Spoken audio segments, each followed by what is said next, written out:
This is a Touchstone Publishers presentation, your trusted source of leadership knowledge.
Well, good afternoon. I should say good morning. Glenn Daniels here. I want to welcome you to our show today. Actually, this is my second run around, to be quite honest with you, as I'm starting to learn the system. I actually muted my microphone the whole last show. So I said, okay, well, just do it again so we can get some people who might want to hear it this time, who can hear me actually talk.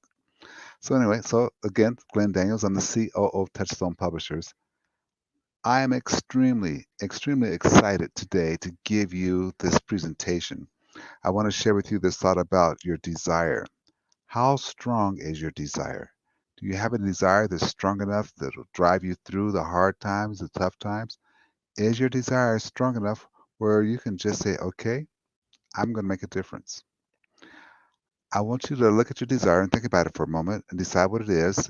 Then I want you to start thinking about structuring a plan that gives yourself a no way to retreat. I want to make sure that you have no way to retreat from this plan, that there's no way out. Now, I'm not saying that you don't change your plan to make it happen, but I'm saying that you don't give up on your plan. You don't give up on your desires. You keep on going forward. You fight through those. A no way to retreat plan is what I'm going to ask you to do. Because here's something I want you to kind of think about and kind of know. Your mind knows no limits. It knows no limits. The only limits it knows is the ones that you have taught it. It's time for you to unlearn those limits. Your mind knows no limits unless you teach it. Unlearn those limits. Make a no way out plan. Marshall Fields, for those of you who recall your history a little bit or who don't, Marshall Fields had a great big store in Chicago. It's called the Marshall Fields store. Now it's the Marshall Field Mall. But about 100 years ago, the city of Chicago burned down with his store. He decided to rebuild on that same spot because he had no retreat in his heart. He said he wanted everybody to know, this is where I'm building my store, and I will rebuild it here no matter how many times I have to. No matter how many fires there are, we will rebuild it here. I will ask that you consider doing that same thing. You rebuild it here. You build your dreams, your power, you make things happen, because your desire is so strong. Every time you make a decision, though, I want you to make it the right decision. Okay? Make it the right decision. Find ways to make it the right decision. In other words, let's take an example. You decide you're going to quit your job. Make that the right decision that you quit your job. Do whatever you have to do. Your desire has to be that strong that you make it the right decision. Okay? I know a gentleman who he's a coach now, but he used to be kind of a counselor, consultant. He'd go to people's businesses and speak with them and make a few $1,000s. He was doing very well. But that wasn't where his true desire was, what his passion was. He left all those clients when it was time to renew the contracts. Now, this gentleman was in the six-figure range, the mid six-figure range. When he left all those contracts, he didn't have that anymore because he wanted to make a difference. His desire was so strong to make a difference in that way, he left it all. created his own nonprofit to make a difference, a lifelong difference. But his desire was so strong that that decision, even though a lot of people said, hey, that's just dumb, he made that the right decision. How strong are you? Can you make it the right decision? Allow your desires to be everything. When I say allow your desires to be everything, what I'm referring to is allow your desires to be everything you think about. Do not allow the negative thoughts in there or the limits. You see them, correct them. There's this old exercise that whenever you have a negative thought, you say the positive thought 7 times. As soon as you catch yourself saying a negative thought, positive thought 7 times. Put yourself on that kind of diet. So you can start to feed your mind of success. Okay? Feed your mind success. Okay? Weed your mind of limitations.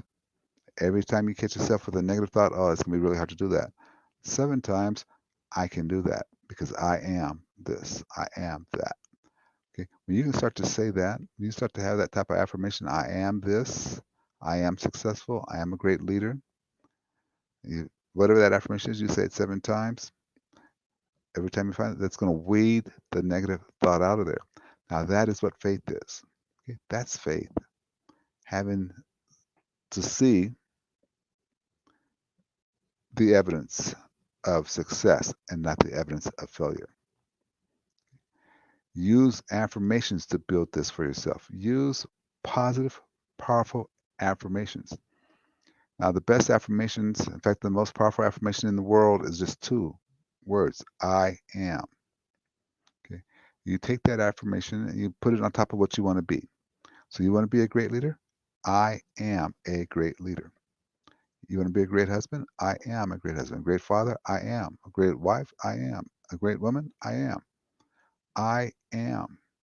So let's put that back on top of a couple things. You're going to feed your mind success. And you're going to weed your mind of limitations, right? Let's feed our mind success and weed our mind of limitations. Let's start looking at the fact that I am a great leader. You say something negative, this is a tough job. I am a great leader. I am a great leader. 7 times. You'll start to weed that out. But here's another thing I want you to do to build your desire and making sure your desire is the right decision. Use silence. Use silence. Find some place, sometime, early in the morning is my time. Yours may be early in the morning, maybe mid-afternoon, maybe late. But find some time to be in silence. And when I say silence, I'm not even saying thinking about what your desire is, okay, what your ultimate purpose is. I'm saying go into silence and try to have no thoughts. Let me share a quick method that has worked for a lot of people. They go into silence by listening to everything they can hear. And they listen to everything they can hear. Then they go ahead and say, okay, let me think about, just point out 3 different sounds that I hear. So maybe it's that person talking in the corner. Maybe it's the air conditioning blowing. Maybe it's the radio going. Okay, great. Let me listen to those 3 sounds. Now let me just listen to 2 of those sounds. And then when you say, let me listen to 1 of those sounds, you'll be able to go into silence. Whenever you pop back out of silence, because your monkey mind will chatter, think about that 1 sound again. And listen for that 1 sound. And let your mind go into silence. Now, 5 minutes of this is probably enough. A lot of people go for 20 minutes. This idea of going for hours of this, unless you're in that type of situation where you can, that environment where you can, doesn't make a lot of sense. But 20 minutes of it is for sure good. Because if you can do 20 minutes, you can get 5 minutes or so of silence. And that gives yourself a chance to allow yourself to vibrate and connect where you need to be at. Okay? The other thing I'm going to ask you to do, use a journal. Use a journal to record your life.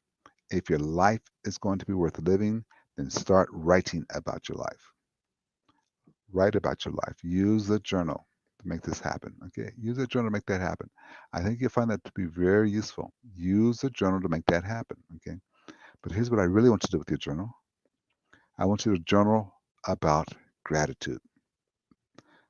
And now, I'm not asking you to play those little games that we like to play sometimes, where we play this game about gratitude, where we pretend we already have it and we say, hey, I'm wealthy, when you're not. But what you are is grateful for the fact that you woke up this morning, that your feet were able to hit the floor if they were able to, that you're going to be able to have a cup of coffee or that meal if you want to. That's what you're happy about. That's what you have. You got to be able to say thank you. You got to be able to say thank you. So with that, I'm going to go ahead and say thank you for tuning in with us today. I enjoyed having you. Sorry we had to do it twice, but the second time might be good. But one last thing. One last thing. Let me read it to you. Show it to you here. First off, okay. If you think you are beaten, you are. If you think you dare not, you don't. If you like to win, but you think you can't, it is almost certain you won't. Life's battles don't always go to the stronger or faster people, but soon or later, the man who wins is the man who thinks he can.